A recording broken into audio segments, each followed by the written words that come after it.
Hello friends, आज हम इस वीडियो में हम देखेंगे कि एनडीटी मैट्रिक्स का एक वेल्डिंग इंस्पेक्शन में कितना इम्पोर्टेंट रोल होता है। सबसे पहले हमको जानना होगा कि एनडीटी मैट्रिक्स होता क्या है। एक्चुअली ये एनडीटी मैट्रिक्स क्या होता है ना, एक डॉक्यूमेंट है जिसमें आपका जो वेल्ड हो रहा है साइट में उसका क्या एनडीटी रिक्वायरमेंट है। जैसे कोई एसएस का वेल्ड हो रहा है तो उसका क्या रिक्वायरमेंट है, या फिर कार्बन स्टील हो रहा है तो उसका क्या रिक्वायरमेंट है, एलटीसीएस है तो उसका क्या रिक्वायरमेंट है। तो पूरा, क्योंकि अभी हम एक जगह पे काम करते हैं तो वहाँ पे multiple line class, multiple joint configuration, multiple materials होते हैं। तो उसके अकॉर्डिंग हमको एनडीटी सेलेक्ट करना होता है। तो हर चीज़ एक इंस्पेक्टर आके माइंड में नहीं रख सकता है, तो उसके लिए हम क्या करते हैं, एक मैट्रिक्स बना के हम इसका क्लाइंट से अप्रूवल लेते हैं। चलिए हम ये डॉक्यूमेंट अभी कौन बनाता है इसके बारे में देखते हैं। ये डॉक्यूमेंट बनाता कौन है? डिज़ाइनर बनाता है। डिज़ाइनर कैसे बनाएगा? डिज़ाइनर पीएमएस को वेरीफाई करके बनाएगा। पीएमएस में अभी डिज़ाइनर पूरा लाइन क्लास वेरीफाई करेगा, मटेरियल वेरीफाई करेगा, उसके अकॉर्डिंग डिज़ाइनर बनाएगा। फिर डिज़ाइनर से आने के बाद ये डॉक्यूमेंट का हम क्या करेंगे, इसको प्रोजेक्ट इंस्पेक्शन डिपार्टमेंट को सबमिट करेंगे। प्रोजेक्ट इंस्पेक्शन डिपार्टमेंट से जैसे ही हमको अप्रूवल मिलेगा, प्रोजेक्ट इंस्पेक्शन डिपार्टमेंट भी क्या करेगा, हमारे पीएमएस में जो जो लाइन क्लास है वो सब पूरा अप्रोप्रिएटली डाला है क्या, उसका एडिशनल कुछ एनडीटी रिक्वायरमेंट है क्या, वो सब प्रोजेक्ट इंस्पेक्शन डिपार्टमेंट चेक करके इसका अप्रूवल देगा। अभी ये एनडीटी मैट्रिक्स में क्या क्या चीज़ें होती हैं।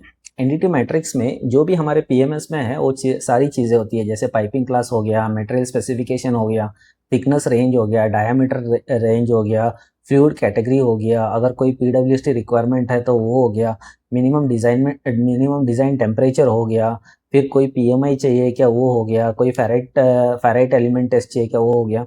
इक्वलर वेल्ड में क्या क्या एनडीटी होना है उसके सारे रिक्वायरमेंट्स होते हैं। जैसे हमारे प्रोजेक्ट में फिलेट वेल्ड होगा, बट वेल्ड होगा, वेल्डोलेट होगा, ये सारे कनेक्शंस के क्या क्या एनडीटी चाहिए उसके अकॉर्डिंग पूरे एनडीटी के डिटेल्स होते हैं। अगर कोई वेल्ड को पीडब्ल्यूएसटी चाहिए वो भी सारा इसमें होगा। अभी हम एक एग्जांपल के लिए एक पाइपलाइन का एनडीटी मैट्रिक्स देखते हैं। अभी ये पाइपलाइन के एनडीटी मैट्रिक्स में आप देखोगे ना, लाइन नंबर दिया हुआ है, लाइन इन्फॉर्मेशन दिया हुआ है, मैक्सिमम डिज़ाइन कंडीशन दिया हुआ है, फिर फ्लो कंडीशन दिया हुआ है, पाइपिंग लोकेशन दिया हुआ है, लोकेशन क्लास दिया हुआ है। अभी देखिए ये पाइपलाइन के इसमें आपको पाइपिंग क्लास भी कंसिडर किया हुआ है और लोकेशन क्लास भी कंसिडर किया है। जिस तरह अभी मैंने पिछले साइज़ B064 में मैंने आप बताया था कि हमारा जो क्लास 1 है उसका होता है 10% और क्लास 2 का 15%, क्लास 3 एंड क्लास 4 का W12 के अकॉर्डिंग 100% होता है। पाइपलाइन में क्या होता है ना, पाइपलाइन में लोकेशन क्लास को ही कंसिडरेशन दिया जाता है। लोकेशन क्लास के अकॉर्डिंग हम एनडीटी सेलेक्ट करते हैं। पाइपिंग का एनडीटी मैट्रिक्स डिटरमाइन करने के लिए ना आपको W11 आके क्लियरली पढ़ना होगा।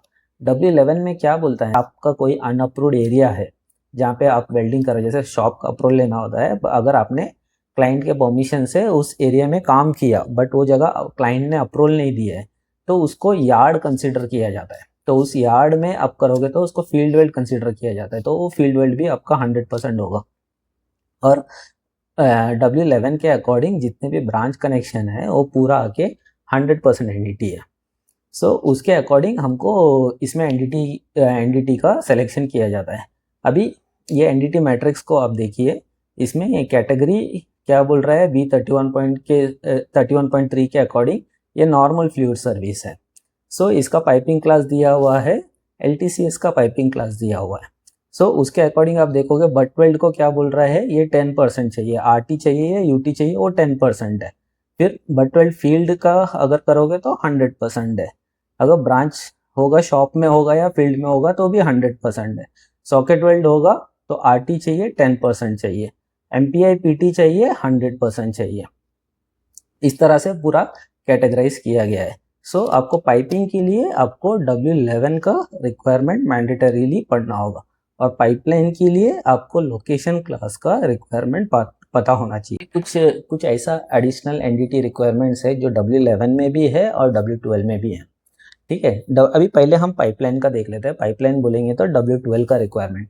W12 क्या बोलता है ना, आपके पाइपलाइन का जो पहला 40 ज्वाइंट है, ठीक है, उसका 100% एनडीटी होना चाहिए। उसके बाद आपका जो भी होगा आपका लोकेशन क्लास के अकॉर्डिंग स्टार्ट होगा।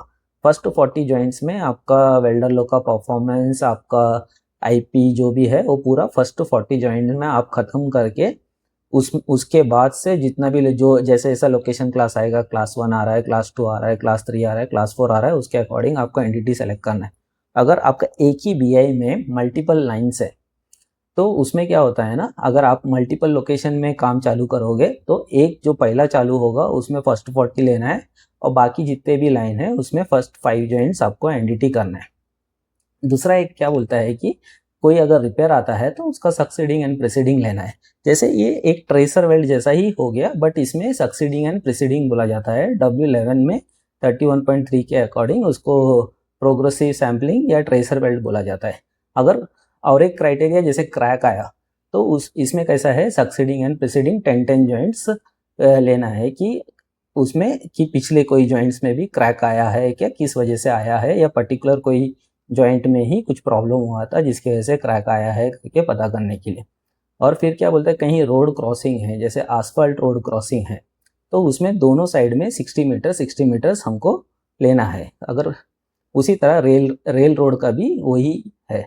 और फिर क्या बोलता है ना, क्लास 3 एंड क्लास 4, जैसे मैंने आपको पिछले वीडियो में भी बताया था, क्लास 3 एंड क्लास 4 उसमें 31.8 में क्लास 3 आके 40% है और क्लास 4 आके 75% है।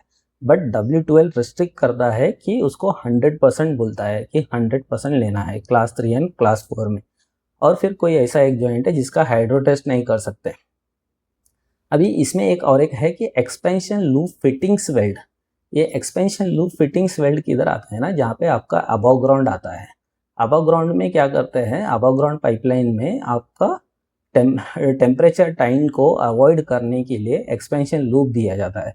तो उस एरिया का पूरा जॉइंट 100% एनडीटी करना है, रेडियोग्राफी हो अल्ट्रासोनिक हो, उसको 100% करना है। फिर बोलता है कि first 3 production weld of each new welder, ये तो इसमें भी है और अपना पाइपिंग में भी है। दोनों में आपको जो नया वेल्डर आ रहा है उसका फर्स्ट 3 जॉइंट्स आपको लेना। पाइपिंग का रिक्वायरमेंट देखते हैं कि एनडीटी का पाइपिंग में क्या क्या रिक्वायरमेंट है। जैसे मैंने आपको बताया था कि आपको पाइपिंग का एनडीटी रिक्वायरमेंट के लिए W11 क्लियरली पढ़ना होगा। तो अभी ये टेबल है और इसके नीचे भी और कुछ कंटेंट्स है, उसके बारे में हम देखते हैं। अभी ये टेबल में देखिए, आपको बोल रहा है normal fluid service above -18 degree Celsius MDT करके। तो इसका एनडीटी कवरेज क्या बोलता है, 10% बोलता है। फिर उसका इक्वल एंड बिलो मतलब -18 के नीचे है तो उसका शॉप वेल्ड आके 10% है, फील्ड वेल्ड आके 100% है, जैसे मैंने पहले ही बताया था। और कैटेगरी डी है तो अबव -18 डिग्री सेल्सियस है तो उसका एनडीटी नहीं रहेगा तो भी चलेगा। Category D equal to and below है तो उसका सेम, माई शॉप का 10% और फील्ड का 100%। कैटेगरी एम ये आके 100% है। मैं ये कैटेगरीज के बारे में भी एक वीडियो आप लोग के लिए बनाऊंगा 31.3 के अकॉर्डिंग कितने कैटेगरीज है क्या है, उसके बारे में भी मैं एक वीडियो बना के उसका मैं आपको क्लियरली एक्सप्लेनेशन दूंगा। अभी इसमें क्या बोल रहा है, जैसे मैंने आपको बताया था कि फैब्रिकेशन यार्ड में जो भी वेल्ड होगा वो 100% एनडीटी है। अभी फिर क्या, उसके बाद क्या बोलता है, all stainless steel except 304 and 316। इसका मतलब क्या है, दूसरा मटेरियल कौन सा आ गया, फिर आपका निकल अलॉय मटेरियल आ गया जो P43 है। ठीक है, P43 है, P46 है, उसका मटेरियल का बारे में बात कर रहा है। तो उस मटेरियल का 100% एनडीटी है। फिर P4 हो गया, P5 हो गया एंड P6 हो गया, उसका भी 100% रेडियोग्राफी करना है। फिर hydrocarbon lines eight road crossing, उसका भी 100% है, जैसे अपना पाइपलाइन में रिक्वायरमेंट है उसी तरह इसमें भी है। और piping with severe cyclic service, उसका भी 100% ready. All weld carbon steel pressure rating 900 and higher, मतलब 900 रेटिंग का ऊपर जितना भी है उसका 100% रेडियोग्राफी करके ये बोल रहा है स्टैंडर्ड अपना W11। देखिए MPI और लिक्विड पेंट्रेशन टेस्ट का क्या रिक्वायरमेंट है करके। सो ये क्या बोलता है कि W11 क्या बोलता है, all pressure containing welds other than butt weld. मतलब अदर देन बट वेल्ड बोलेंगे तो क्या हो गया, वेल्डोलेट हो गया और सॉकोलेट हो गया। ठीक है, तो ये वेल्डोलेट एंड सॉकोलेट का क्या करना है, 100% MPI या PT करना है। जैसे वेल्डोलेट का साइज आपका 2 इंच के नीचे है तो आप PT कर सकते हो, 2 इंच के ऊपर है तो आपका MPI मैंडेटरीली करना है। फिर और एक क्या बोलता है, other attachments, all attachments weld and pressurize component that are not hydrotest, मतलब जो हाइड्रोटेस्ट नहीं कर सकते हैं उस अटैचमेंट को हम 100% MPI या PT करना है।